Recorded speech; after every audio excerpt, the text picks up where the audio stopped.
사실 저는 만 잘해도 우리가 가진 피부를 최대한 오랫동안 가져갈 수 있다라고 말씀드리는데요. 피부 장벽을 유지하기 위해서 들어간 보습 크림을 자주 발라주시는 게 좋다.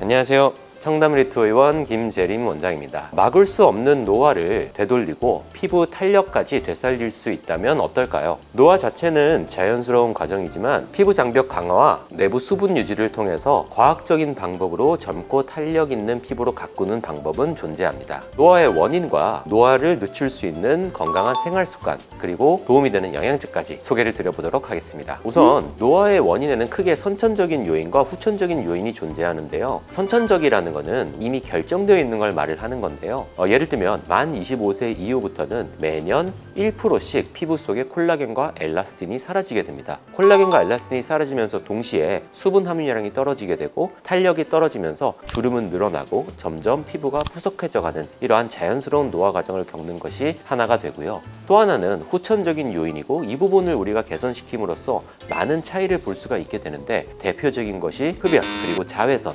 건조함, 환경오염, 스트레스 같이 외부 요인들로 인해서 피부가 자꾸 다쳐가고 노화되는 과정, 그리고 육체가 노화되는 과정을 통틀어서 후천적 요인이라고 합니다. 생각보다 이 후천적 요인은 굉장히 크게 작용을 하는데요. 대표적으로는 일란성 쌍둥이임에도 불구하고 한 명이 다른 환경에서 살아왔을 때 노화의 정도가 더 심하다던가, 직업적으로 운전을 많이 하시는 분들이 창가 쪽에 있는 피부만 광노화를 극심하게 입어서 반대쪽 얼굴보다 훨씬 더 늙어 보이는 현상 등이 모두 후천적 요인에 해당합니다. 그래서 노화는 이렇게 선천적인 요인과 후천적인 요인 모두의 합으로 인해서 일어난다고 보시면 될 것 같습니다. 그리고 노화를 늦추는 생활 습관에 대해서 소개를 드려보려고 하는데요. 대표적으로 중요한 것이 바로 선크림이 됩니다. 사실 일상 속에서 우리가 하는 행동들로 인해서 노화에 영향을 미칠 수 있는 거를 크게 두 가지를 꼽으라면 저는 하나는 햇빛을 차단하는 거고 두 번째는 보습이라고 항상 말씀을 드리는데요. 그래서 선크림을 매일 발라주는 것이 굉장히 중요한데 그 중에서도 선크림 안에 항산화 성분이 들어간 것들, 예를 들면 비타민C,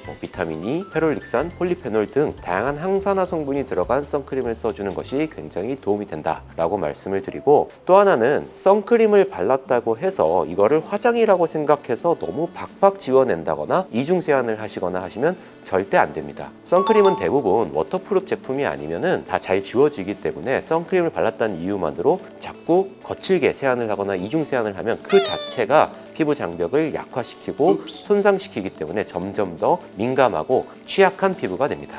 그리고 두 번째는 피부의 건조감을 보습으로 잘 덮어주는 것이 중요한데요. 사실 저는 보습과 자외선 차단만 잘해도 우리가 가진 피부를 최대한 오랫동안 가져갈 수 있다라고 말씀드리는데요. 보습을 할 때에는 제일 중요한 건 자기에게 특별히 문제가 없는 제품을 쓰는 것이 가장 중요하지만, 가급적으로 어떤 기능을 본다라고 하면 항상 세라마이드가 함유된 제품을 선택하시는 것이 중요합니다. 물론 세라마이드라고 해도 그 세라마이드가 얼마나 많이 들어있거나 또는 어떻게 작용을 하냐에 따라서 굉장히 효과가 다르지만, 그리고 대부분의 화장품들에 세라마이드가 일부분 들어가 있지만 세라마이드가 가장 중요한 성분 중에 하나가 되기 때문에 피부 장벽을 유지하기 위해서 세라마이드가 들어간 보습 크림을 자주 발라주시는 게 좋다라고 이해하시면 될 것 같습니다. 세 번째로는 레티놀 제품을 써주시는 것인데요. 한때 굉장한 트렌드였고 굉장히 많은 분들이 시도를 했던 것으로 알고 있는데, 레티놀은 간단히 설명하면 비타민 A 중에 하나로 피부에 바르면 레티노익 산으로 변화하게 되고 항산화 기능과 색소 침착 조절, 그리고 지질막의 단백질 보호 등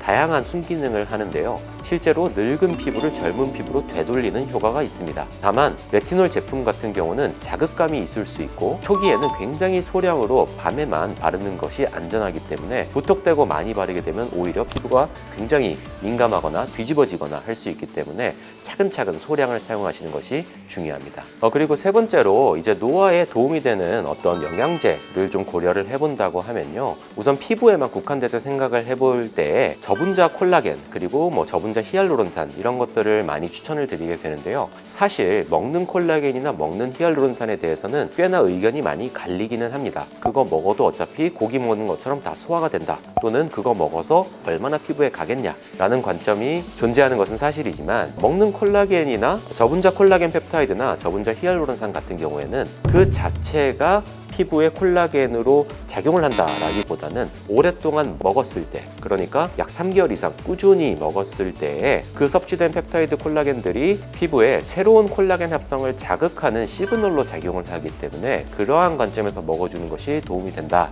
또는 도움이 될 수 있다 라고 보시면 될 것 같고, 꾸준히 먹는 것이 중요하기 때문에 개인적으로는 이거를 꾸준히 먹는 정도의 노력을 하신다 라고 하면 당연히 더 전문적인 시술도 함께 받을 거라고 생각을 하기는 합니다. 그리고 만약 보다 더 전문적인 시술 영역에서 나의 피부의 항노화를 되돌리겠다라고 한다면 추천드릴 수 있는 가장 유명한 시술들은 대표적인 것이 울서마지 또는 소프웨이브와 울세라를 함께하는 소프세라 또는 고주파 시술에 해당하는 튠페이스 등을 꾸준히 해주는 것은 피부 장벽을 강화하고 콜라겐을 계속 만들어서 내가 소실되는 콜라겐을 최대한 보호해 나가는 방향으로 노화를 늦춰갈 수 있게 됩니다.